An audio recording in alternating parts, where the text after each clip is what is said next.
Oh ilahing awit namastu namasidang. Oh ilahing awit namastu namasidang. Jagat raya tentrem rahayu rahayu yuwana ubenging bumi 24 wektu ngliwat yawan miwah wengi mengko sekabeh panguripan babane menungso ingkang nyata netepi dharma. Surya Candra miwah katika dadi seksi lampahing jaman ingkang kebak lelakon. Hanenggih lakune urip trinipta dening titah ingkang samya nglakoni. Pustatusan taun disani menungsa mapan ana ing jaman kamulyan. Hananging saya dangu swasana sangsaya ruwet. Hawe kathah jalma ingkang ninggal tatananing urip sejati. Tanpa eling marang pituduh sari patining kawruh kasampurnaning dumadi. Hanenggih kawruh tinggalaning leluhur supe dhateng jati dirining bangsa. Sami katut kapilut dhateng kawruh ingkang maneka tur ora cetha. Kebak nista pagawe sulaya. Ing alam kadewan ribet nggih romas paosaken dewa teng untara segara nenggih Sang Hyang Bathara Wisnu. Tambuh sotaling galih gendong Yasmi Gena.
karyanira datanan tok samyo nyatenggan ing Prabowo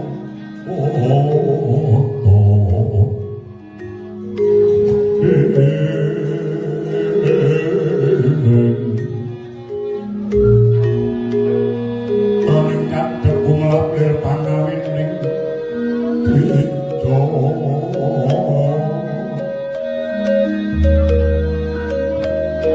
lumingkat dumarang kokat yuping maruta mondo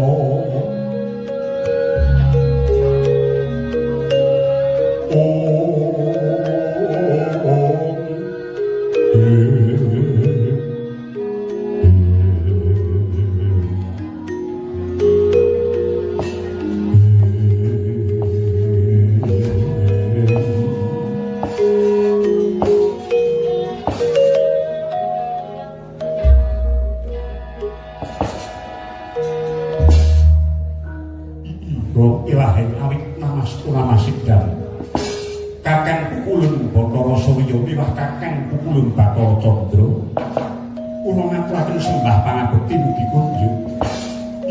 Iya nyanyi wis tak tampa gawe bombonging rasa punisipun Kakang Kaca Ngirang Tampanama Yayi Pukulun kakang tedha kanggo murdosih bagya kaliwanan kula kasembuh dening pangestu paduka Kakang kapan ngenake conggah Kakang iya ya Yayi kaya ora kurang swijaga mekaten ugi Kakang Pukulun Bathara Candra panabektinipun pun wis mugi kunjupuk iya ya Yayi Kuntara Segara tak tampa gawe bombonging ati pangestunipun Kakang Tampanama Yayi Wisnu kula nggih Kakang Pukulun Jagapundi sawetawis dadosaken singkaning manah kula dene paduka pangarawuh ing titi mangsa menika menapa wonten sesambetaning rembag kalanikan sampun kawedhar ingkang kepengker Kakang Yayi sawetara wektu iki pancen adoh-adoh lakunipun Kakang kejaba nambani rasa kangen marang sira Yayi Pukulun Kuntara Segara yen dene waleh-waleh gawok lan ning rasa pun Kakang Bathara Surya kula niki ngrasakake wawan gedhe jroning pakaryan ulun minangka dewa Surya tegese dewaning srengenge saka pangrasa ulun nggon kunyu rasa lakuning srengenge kaya padatan lan sesuk jemudul saka ing bangetan kulon-kulonan dedel kayu langit manjer tengange banjur ngancik surup Sandyakala Yayi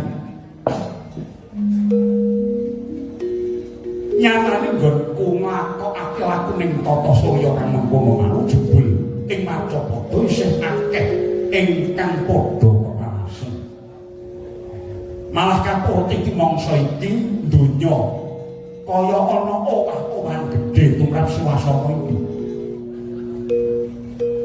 inggih Kakang Pukulun mekaten ugi ingkang kula raosaken waleh-waleh menapa sejatosipun wontenipun ewah-ewaning ngagem kala wau mboten namung tuwuh saking makartinipun Kakang Pukulun kewala nanging ugi lepatipun jamu manungsanipun sami ngrisak jagat raya lho lireng rusak piye Yayi inggih Kakang sakarsa-karsanipun golek kaya kanthi duduki lemah mupati pepelikan emas kinten kaliyan sak panunggalanipun tanpa menggalih dhateng risaking kawontenan salajengipun inggih wonten ingkang sami babat wana ngethoki Kajeng Ageng